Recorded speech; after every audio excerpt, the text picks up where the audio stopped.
Hi, I'm Amy Etchison, Interim Director of SIU Press. Carl Jung was one of the biggest influences on modern-day psychiatry, and Edith Rockefeller McCormick was his leading patron, even moving her family to Zurich, Switzerland in order to study with him.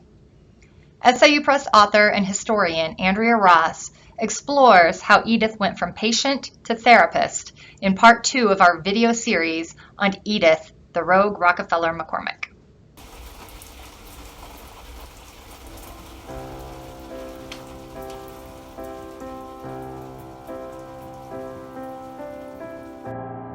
When Edith was in her teens, they moved to New York City.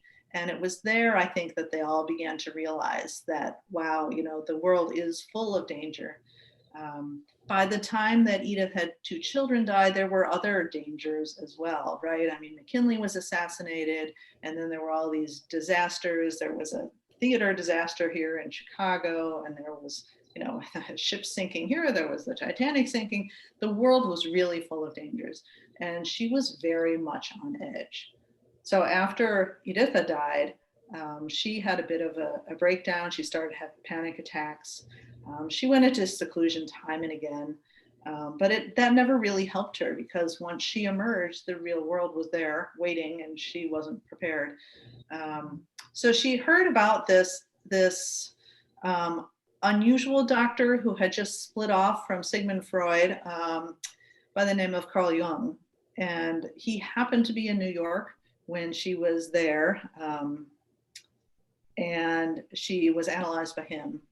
And she came to believe that his new form of therapy could help her. But the trick was she had to get to Zurich to do it because that's where he was. She offered to buy a house for him here and install him in the US and provide him with plenty of upper crust patients. But he was insistent upon returning to Switzerland. So it's a long story, but he eventually got her over there. And she ended up spending 8 years in Zurich. Which was put such a toll on their family.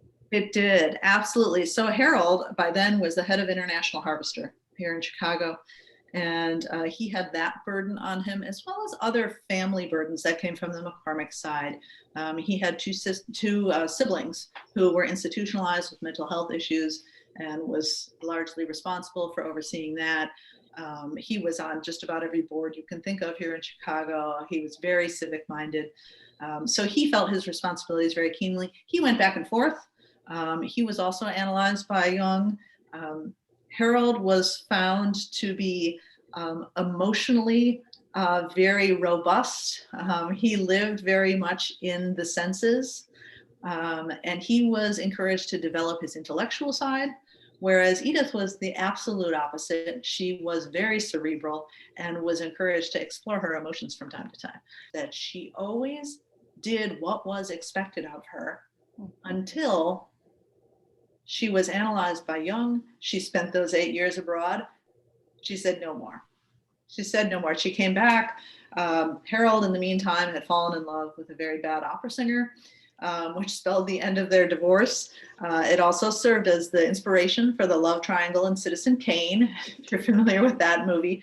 But then at that point, Edith said, okay, I need to lead my own life. I need to follow my own passions. And for her passions were so largely intellectual. They were studies. She was fascinated by Kant and studied him extensively. She was a very talented linguist and could read and speak and write in numerous different languages. She always chose to read in the original language whenever possible.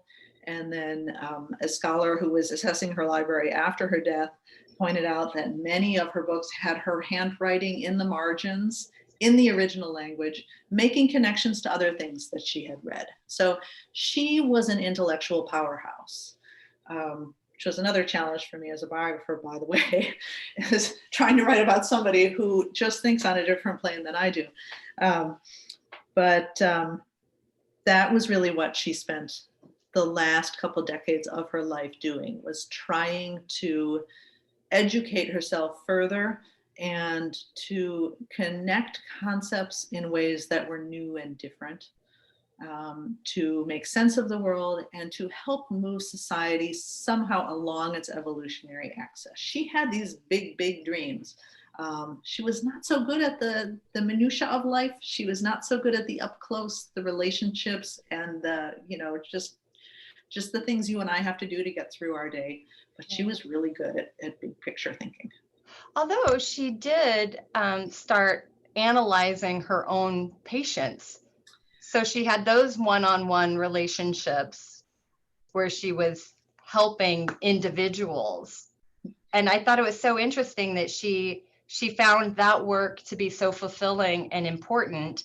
And she was able to establish those one-on-one relationships and help individual people. Yet she had such a hard time connecting to her own family. Yes, that's true. I mean, after several years in Zurich, where she really underwrote a lot of Carl Jung's work, right? She helped make sure that his works were translated into English and other languages, so thereby really spreading his work. She bought a physical building that became the Psychological Club, a place for his followers to gather. She did a lot for Carl Jung, probably a lot more than he did for her. And perhaps partially in response to that, in addition to the fact that she understood his philosophies, through and through, he anointed her as an analyst herself. And it's true, she did really enjoy listening to these dreams. I think that was a format that she was comfortable with. She would be much more comfortable sitting down with somebody one-on-one and having a real meaningful conversation than she would have been with small talk around the dinner table. That was something that would have been difficult for her because she wanted to go deeper. And it was said that she would just listen, just sit and listen as somebody spilled everything out to her. And then when they were all emptied of their thoughts, she would gently suggest some positive thoughts to put in their place. Doesn't sound so bad to me.